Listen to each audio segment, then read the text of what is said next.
Bonjour les secondes, c'est un cours qui s'adresse aux secondes 4 et aux secondes 1, avec qui j'aurais dû avoir cours ce mercredi 7 avril, mais en raison du confinement, on ne peut faire cours qu'à distance. Euh, et on risque pas de faire de visioconférence vu la préparation impeccable de l'ENT en Île-de-France et même dans toute la France apparemment, puisque on a été victime d'une cyberattaque venant de l'étranger. Donc j'espère que cette cyberattaque ne va pas toucher mon téléphone portable pendant cette vision. J'ai un peu peur que des gens viennent m'attaquer aussi par la fenêtre, on ne sait jamais. Bon, trêve de plaisanterie. Alors, le cours que je voudrais vous faire aujourd'hui, on va changer complètement de thème puisqu'on était en physique jusqu'à présent. On a terminé ce cycle de physique sur un cours sur la lumière et en particulier sur les longueurs d'onde et les couleurs et la dispersion de la lumière avec un exercice qu'on a fait en classe. Maintenant, je voudrais qu'on change de sujet et qu'on passe en chimie et qu'on s'intéresse plus particulièrement à la quantité de matière et à une unité de quantité de matière spécifique à la chimie qui ne touche qu'à la chimie, enfin qui n'est utilisée que par les chimistes, la mole. Alors, ce chapitre correspond au chapitre numéro 5 de votre livre. Et comme je l'ai indiqué sur le cahier de texte de Pronote, il faut absolument lire les deux pages. Les deux pages 98 et 99 du livre. Lisez-les avant de regarder cette vidéo. Donc mettez cette vidéo sur pause. Lisez tranquillement ce chapitre et revenez vers cette vidéo où je vous ai expliqué un petit peu tout ce qu'il y a décrit là-dedans, un petit peu plus en détail et en essayant de vous donner un maximum de renseignements pour comprendre cette notion qui est particulièrement abstraite. Donc c'est une notion très abstraite en chimie et qui recouvre quoi exactement? Alors justement c'est la quantité de matière. Alors qu'est-ce que c'est que la quantité de matière? Dans la vie quotidienne, on s'en sert tous les jours, c'est quand on parle de masse, quand on parle de kilogrammes. Quand vous achetez par exemple du riz ou des pâtes, vous achetez des paquets avec une indication de quantité de matière dessus. Quand vous achetez un paquet d'un kilogramme de pâtes, et ben en général, il est 2 fois plus cher que le paquet de 500 grammes. Donc on prend comme référence la masse. Alors, dans la vie courante, on a aussi des produits qui sont trop chers pour être vendus au poids, mais qui ne sont pas assez chers pour être vendus à l'unité. Alors pour clarifier tout ça, on va prendre un exemple qui n'est pas politiquement correct, mais qui fonctionne bien pour le comparer à la chimie, c'est les cigarettes. Alors les cigarettes, c'est un poison violent, une drogue particulièrement dangereuse et qui tue ses utilisateurs, comme la plupart, enfin comme toutes les drogues. Mais la particularité des cigarettes, c'est qu'elles ne sont pas vendues au poids, et elles ne sont pas vendues à l'unité non plus. D'ailleurs, en France, c'est rigoureusement interdit de vendre les cigarettes à l'unité. Les fabricants de cigarettes ont tenté de vendre des petits paquets de 10 pendant une période, parce que justement, leur cible principale, c'est vous, vous, les élèves de seconde qui avez une quinzaine d'années, pour justement remplacer leurs clients, puisque la caractéristique des clients des fabricants de tabac, c'est de mourir plus jeune que la moyenne, et donc il faut renouveler cette clientèle en attaquant principalement les jeunes. Et heureusement, on a interdit cette vente de paquets de 10 tout simplement parce que, et elle était mise en place parce que les gens de votre âge ne disposent pas d'assez d'argent pour acheter des paquets de 20 cigarettes, puisque le prix a augmenté considérablement ces dernières années. Et donc, ils ont tenté de mettre en place des paquets de 10 cigarettes. Je sais que dans certains magasins, on vend des cigarettes à l'unité, mais ceux qui font ça prennent un très très gros risque s'ils se font prendre la main dans le sac. Bon, enfin. Donc, la cigarette, ça n'est pas assez cher pour être vendu à l'unité. Mais c'est trop cher pour être vendu en poids. On ne vend pas des kilos de cigarettes. On ne vend pas des cigarettes à l'unité, on vend des cigarettes par paquet. Et alors ces paquets, qu'on soit fumeur ou pas, enfin je pense que la plupart d'entre vous, vous le savez, un paquet de cigarettes contient 20 cigarettes. Toujours 20. Alors pourquoi 20? Bah, c'est un peu arbitraire, parce qu'on a décidé d'utiliser ce nombre de 20 parce que ça correspond à peu près à la consommation d'un fumeur classique, hein, un fumeur qui fume un paquet de cigarettes par jour. C'est déjà beaucoup, et c'est déjà même beaucoup trop. Et en plus, ça rentre facilement dans la poche un paquet de 20 cigarettes. Donc voilà pourquoi les fabricants de tabac ont tous décidé de prendre ce standard, comme on dit. Tous les paquets de cigarettes contiennent 20 cigarettes.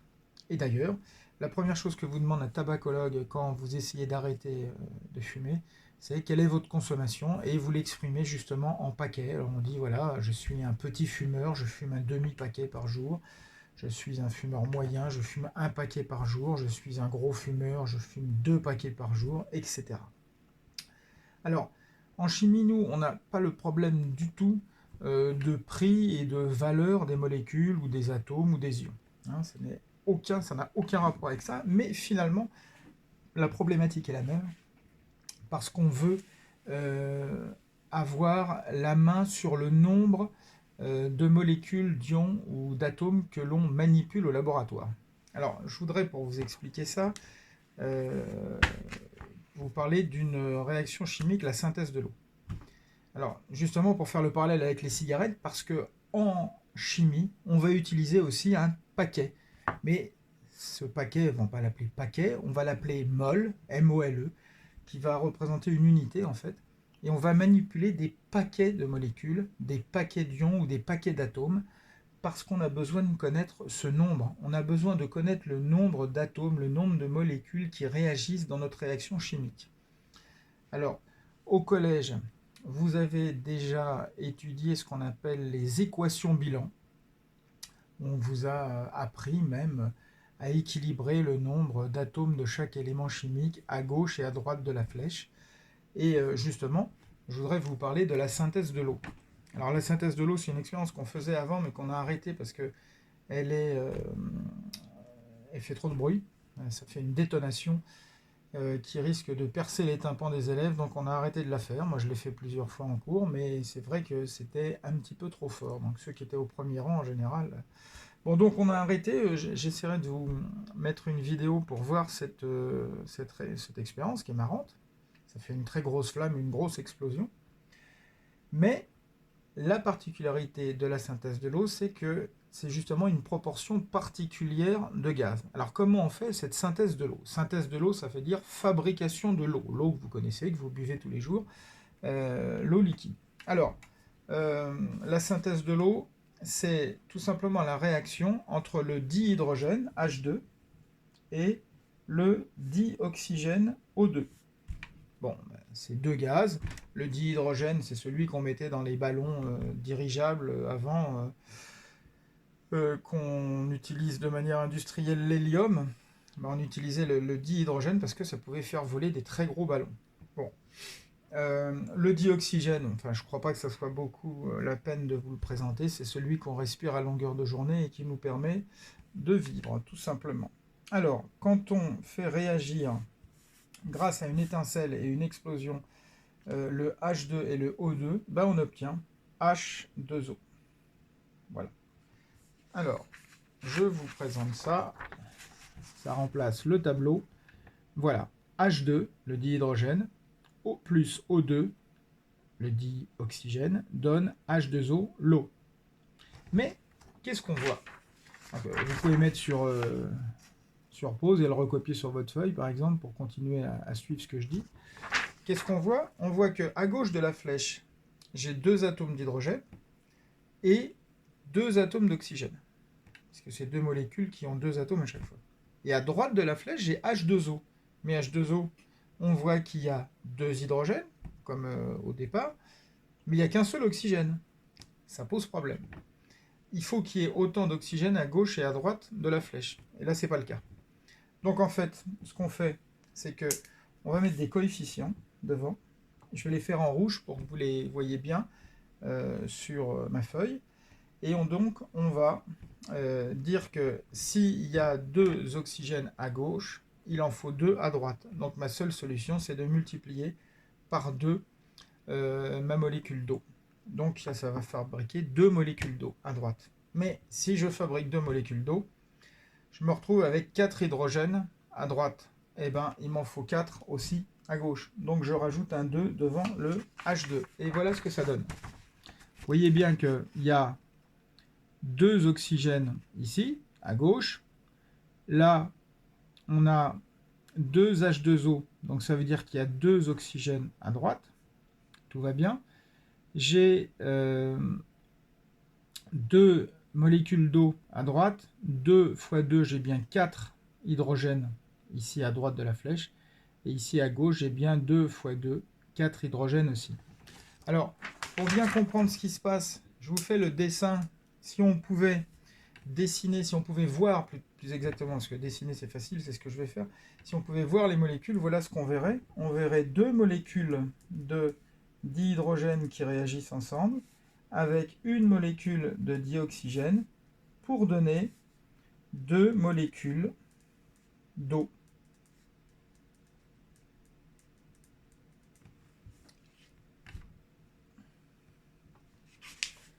Voilà, je vous ai dessiné les formules de chaque molécule à gauche et à droite de la flèche et on voit la nécessité d'avoir 2 fois plus d'hydrogène que d'oxygène. 2 fois plus d'atomes d'hydrogène que d'atomes d'oxygène. Alors, ça vient de quoi ça? Ça vient principalement de la formule de la molécule d'eau. Dans la molécule d'eau, il y a 2 hydrogènes pour 1 oxygène. Ça veut dire que la proportion de 2 atomes d'hydrogène pour 1 oxygène, il faut le respecter au début dans l'équation bilan. Alors, c'est justement là qu'on touche notre problème en chimie. Si on veut que cette réaction se passe correctement, il faut respecter en nombre d'atomes la proportion de 2 pour 1. 2 hydrogènes pour 1 oxygène. Alors comment on fait? On n'a pas trop les moyens parce que c'est trop petit.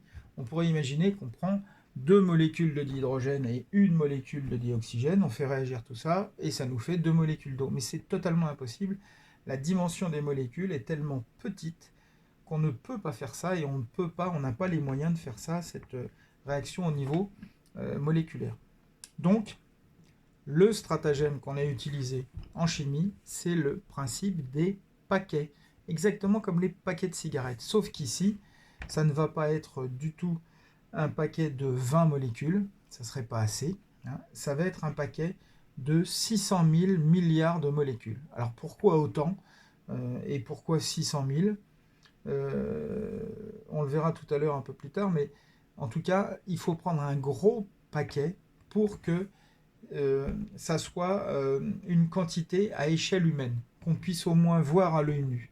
Parce que même en prenant 1 million, même 10 millions, même des milliards de molécules, c'est tellement peu que c'est totalement invisible à l'œil nu.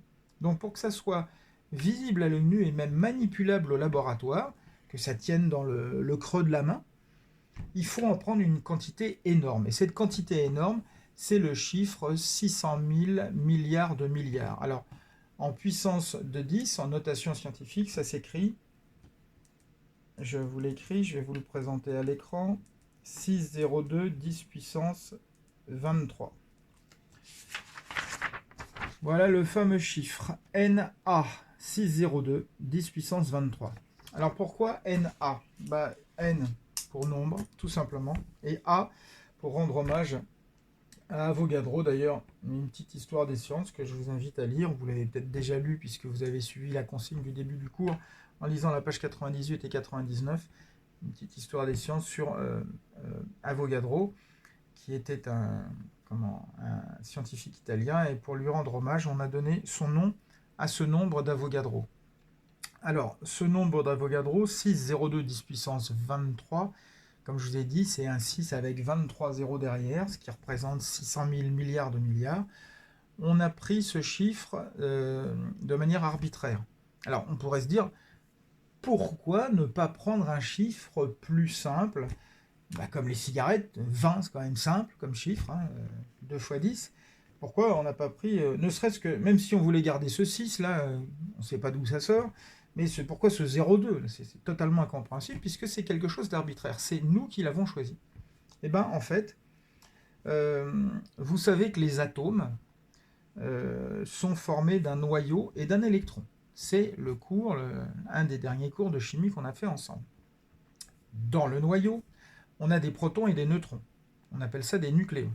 Autour, on a des électrons. Donc, ce qui nous intéresse là, c'est les neutrons et les protons, les nucléons. Eh bien, si on prend 6,02 10 puissance 23 nucléons, n'importe quoi, que ce soit un proton ou un neutron, puisque vous avez appris dans ce cours sur les atomes que la masse est quasiment équivalente, proton ou neutron, c'est quasiment la même masse. Et bien si je prends 6,02 10 puissance 23 nucléons, j'ai 1 gramme. Donc on comprend mieux pourquoi on a pris ce chiffre. Ce n'est pas un chiffre tombé de nulle part. C'est un chiffre qu'on a utilisé justement pour nous simplifier la vie plus tard. Alors comment se simplifier la vie? Justement par rapport à ces paquets. On en revient à ces paquets. Au lieu de prendre avec ma fameuse réaction là, de synthèse de l'eau, au lieu de prendre 2 molécules de H2 et une molécule de O2, je vais prendre 2 paquets de H2 et un paquet de O2. Et le paquet, je vais l'appeler la mole. Donc si je refais la phrase avec la mole, je vais prendre 2 moles de H2 et 1 mole de O2. Alors comment je vais faire pour prendre 2 moles de H2 et 1 mole de O2? Eh bien je vais appliquer exactement ce que je viens de vous dire. Si je prends 6,02 10 puissance 23 molécules de H2, c'est-à-dire 1 mole de H2, eh bien je vous ai dit tout à l'heure que 1 mole de nucléon c'est 1 gramme. Alors qu'est-ce qu'il y a dans un hydrogène? Dans un hydrogène, ça tombe bien, c'est simple, il y a un proton, c'est tout. Dans le noyau de l'atome d'hydrogène, il n'y a qu'un proton. Si je prends 6,02 10 puissance 23 protons, je me retrouve avec 1 gramme. Donc si je prends une mole de H2, une mole de molécule de H2, je vais prendre 2 grammes de H2, puisqu'il y a 2 H. D'accord? Donc, si je veux prendre mes 2 paquets de H2, un paquet de H2, c'est 2 grammes. Donc 2 paquets de H2, ça va faire 4 grammes. Donc, et je le marque en rouge sous la formule que je vous ai présentée, 4 grammes de H2. Si je fais pareil avec O2 maintenant. Alors, l'oxygène, c'est un peu plus compliqué que l'hydrogène. L'oxygène, vous pouvez regarder à la fin de votre livre. Je vous rappelle que le rabat de votre livre, d'accord, le dernier rabat de votre livre, c'est la classification périodique des éléments qu'on a étudié ensemble aussi. L'oxygène, on voit que son numéro atomique, c'est 8. Et son nombre de masse, c'est 16. 16. Alors, qu'est-ce que ça veut dire, ce 16 pour l'oxygène? Ça veut dire que dans chaque noyau d'oxygène, il y a 16 nucléons. D'accord? Donc, si je prends une mole d'atomes d'oxygène, je prends 6,02 10 puissance 23 atomes d'oxygène. Donc, ça veut dire que je vais prendre 16 grammes d'oxygène, puisque une mole de nucléon, c'est 1 gramme. Donc, si je prends une mole d'atomes d'oxygène qui chacun comporte 16 nucléons, ça va me faire 16 grammes. Mais attention, ici, ce n'est pas une mole d'atomes d'oxygène que je prends, c'est une mole de dioxygène, une mole de molécule où il y a 2 atomes d'oxygène. Donc je prends une mole d'une molécule où il y a 16 plus 16, 32 nucléons. 16 et 16, 32. Donc si je veux prendre une mole de O2, je dois prendre 32 grammes. Alors je le marque en rouge aussi, 32 grammes. Voilà. Donc si je veux prendre une mole de H2, je prends 4 grammes. Si je prends une mole de O2, je prends 32 grammes. Et là, maintenant, je sais que si je prends 4 grammes de dihydrogène et 32 grammes de dioxygène, et ben j'ai exactement le double d'atomes d'hydrogène par rapport aux atomes d'oxygène. C'est ce que je voulais depuis le départ. Pour faire ma synthèse de l'eau, je vous rappelle, pour fabriquer de l'eau, il faut 2 fois plus d'atomes d'hydrogène que d'atomes d'oxygène. Et si je fais réagir tout ça, ça me donne quoi? 2 moles d'eau. Alors, la mole d'eau, comment on peut calculer sa masse? Eh bien, qu'est-ce que c'est que la mole d'eau? De l'eau, c'est 2 atomes d'hydrogène pour 1 atome d'oxygène. Ben, on a vu tout à l'heure que si je prenais 1 mole d'hydrogène, c'était 1 gramme.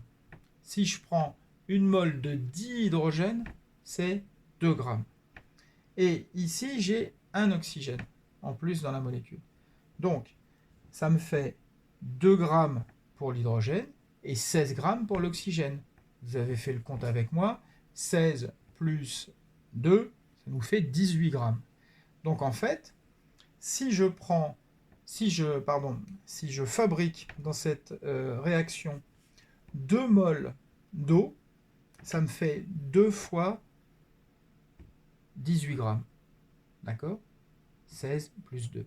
Donc 2 fois 18 grammes, ça me fait 36 grammes. Je le marque en rouge aussi. 36 grammes.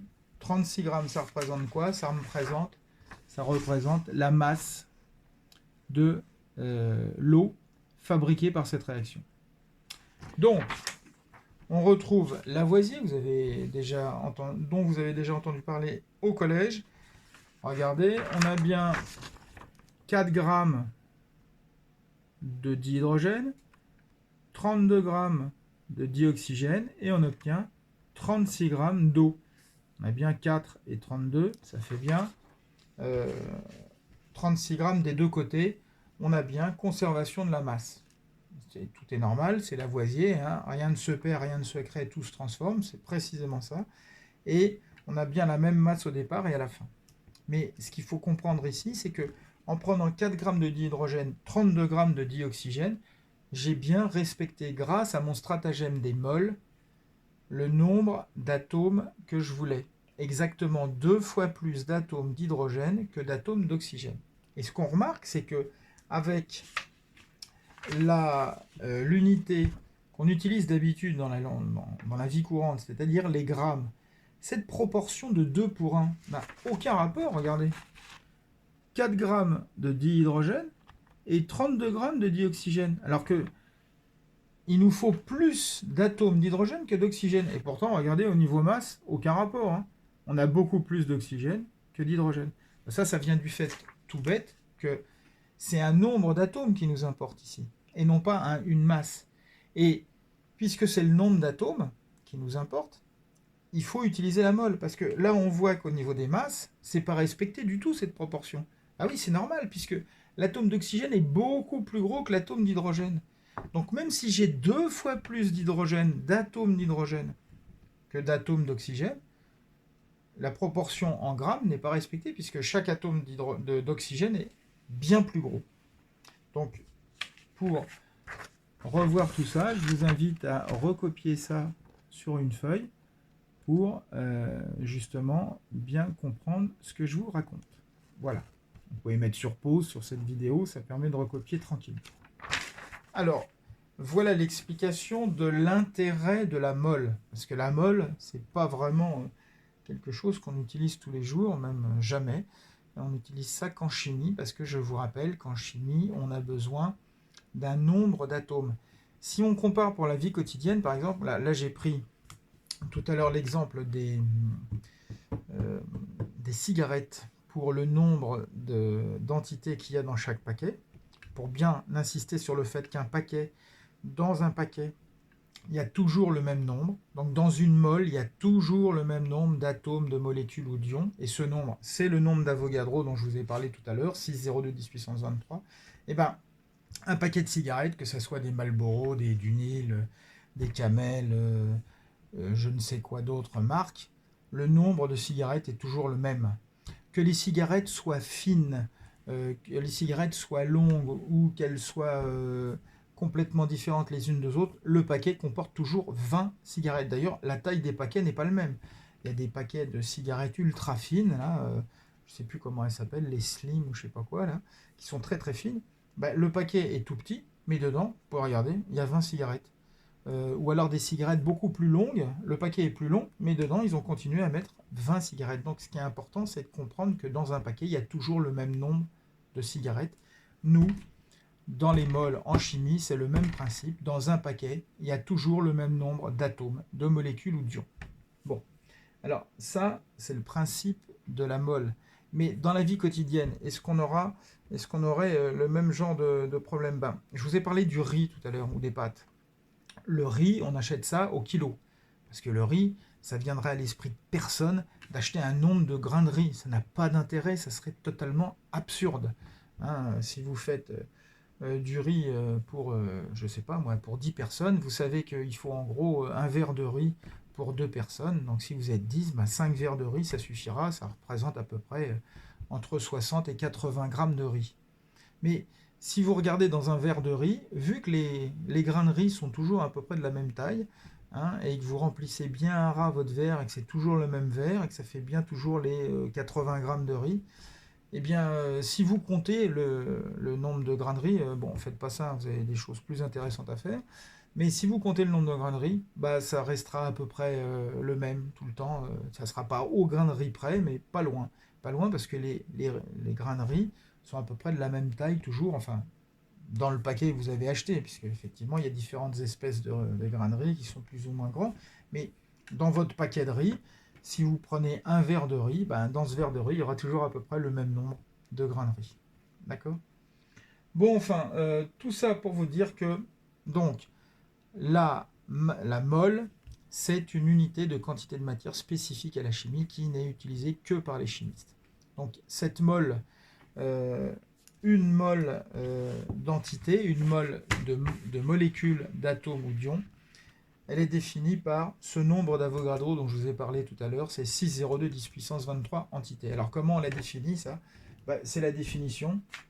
La définition d'une mole, c'est tout simplement en disant que dans une mole, il y a autant d'entités. Alors entité, c'est le mot correct pour dire truc, machin, chose.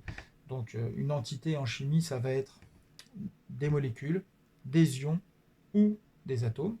Et dans une mole, il y aura autant d'atomes, d'ions ou de molécules qu'il y a d'atomes dans 12 grammes de carbone 12.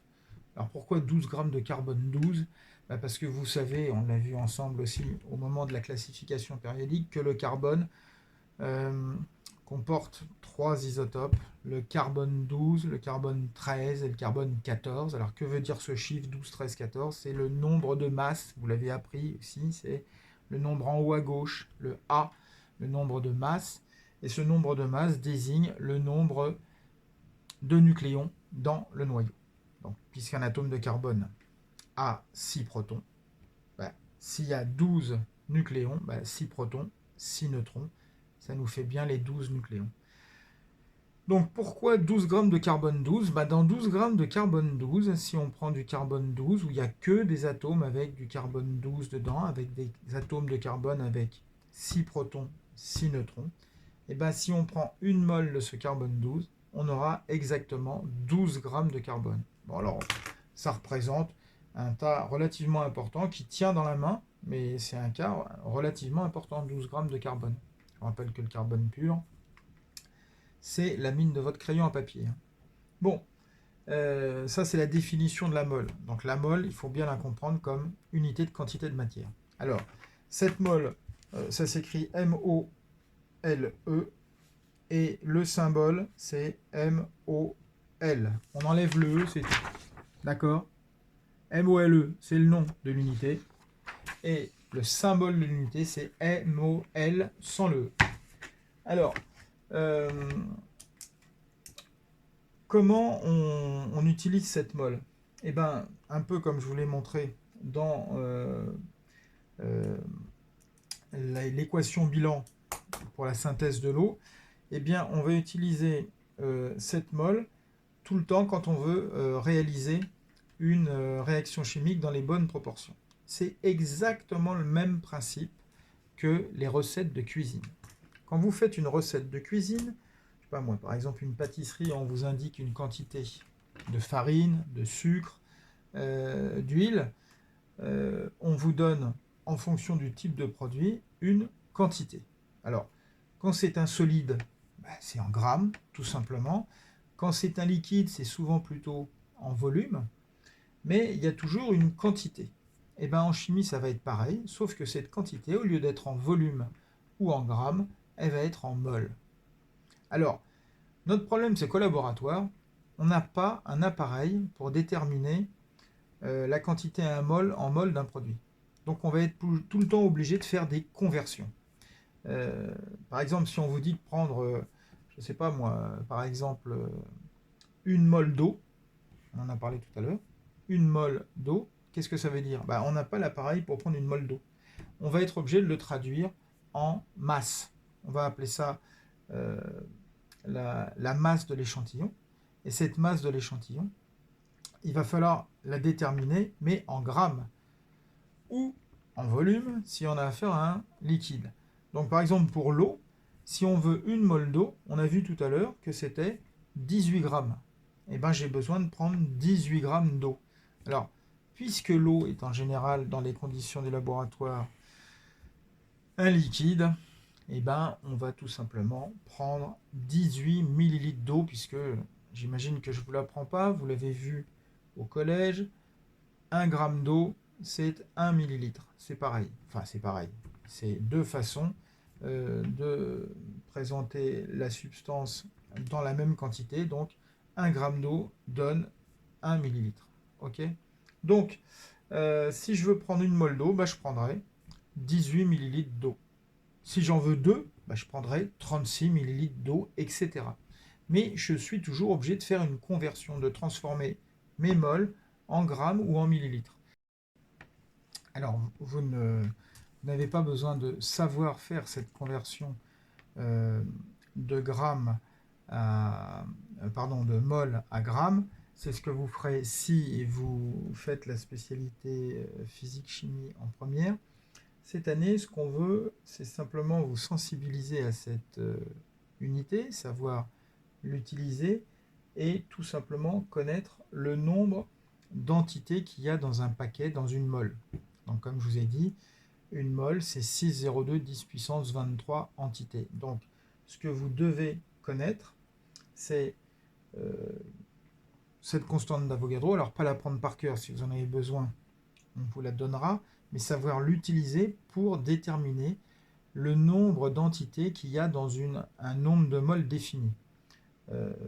Par exemple, si je prends une demi-molle d'eau, 0,5 mol d'eau, donc je vais l'écrire et je vais vous le montrer, 0,5 mol d'eau, savoir combien il va y avoir, 0,5 mol d'eau, combien il va y avoir d'entités. Eh bien, pour connaître le nombre d'entités, c'est une formule qui est donnée ici, dans la page 99, quantité de matière et nombre d'entités. C'est petit n égale grand N sur NA. Voilà. D'accord? Petit n, qu'est-ce que c'est? Alors, vous pouvez mettre sur pause et puis le recopier sur votre feuille pour suivre ce que je raconte. Petit n, qu'est-ce que c'est? C'est le nombre de moles. Donc, l'unité, c'est des moles. Grand N, qu'est-ce que c'est? Eh bien, c'est un nombre d'entités.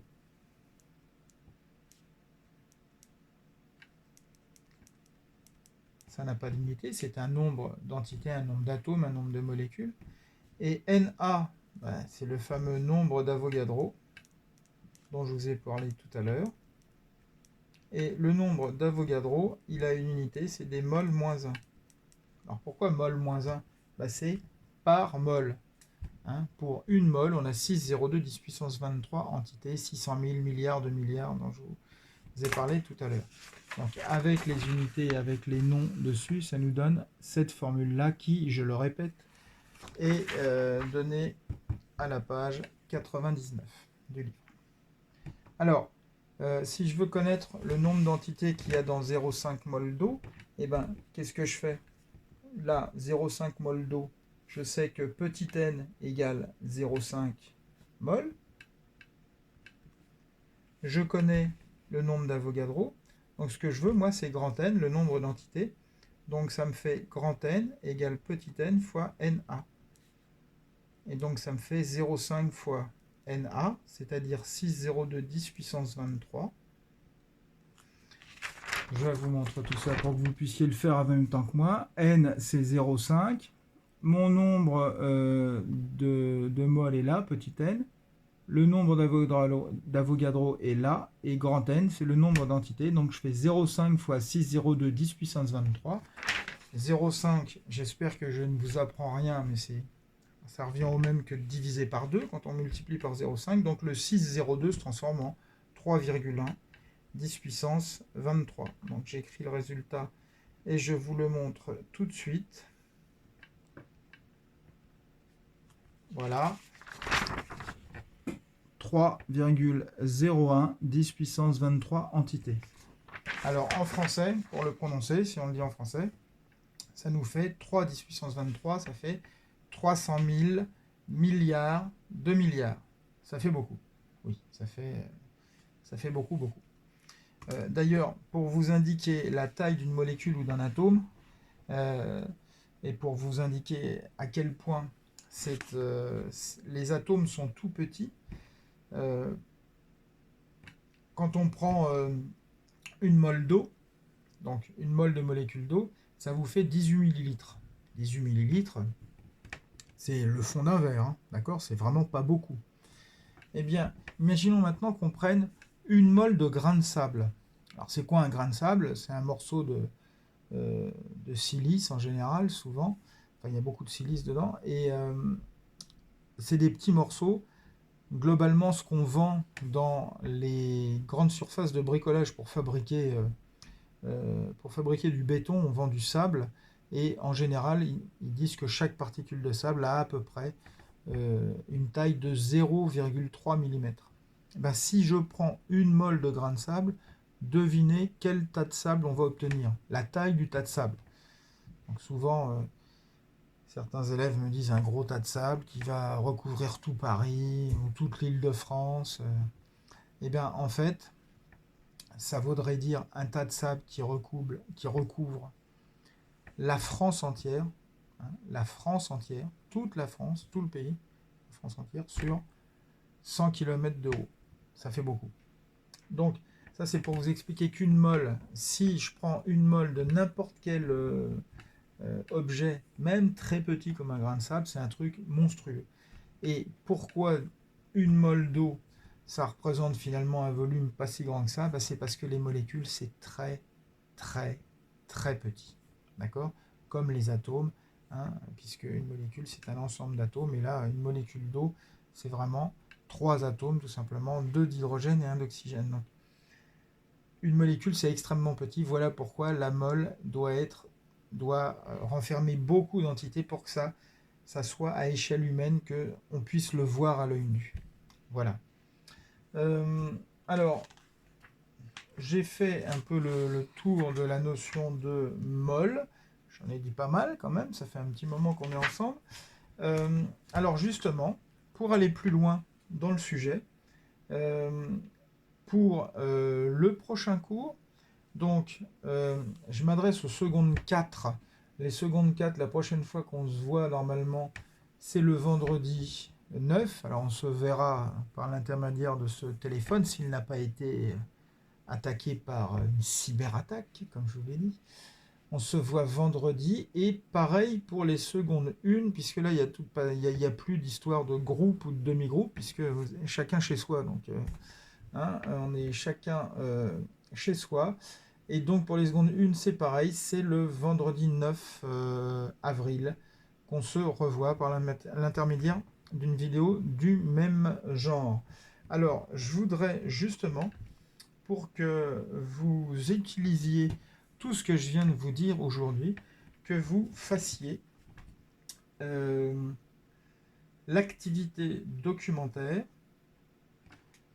L'activité documentaire 1, page 96.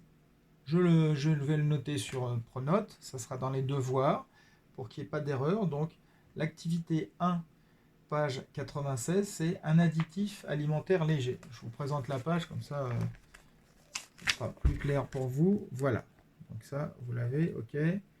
Mais je le remettrai sur Pronote, ne vous inquiétez pas. Donc vous me faites ça, vous faites ça au brouillon, et je vous donnerai la correction vendredi par l'intermédiaire d'une vidéo sur ma chaîne YouTube, comme d'habitude, puisque je ne fais pas confiance du tout aux outils fournis par l'éducation nationale, et je crois que j'ai bien fait. Parce que Google, ça marche, hein, et YouTube, ça marche. Voilà. Donc, écoutez, je vous souhaite... alors là, normalement, vous regarderez ça mercredi matin. Une bonne journée, un bon mercredi, et à bientôt, à vendredi. Au revoir.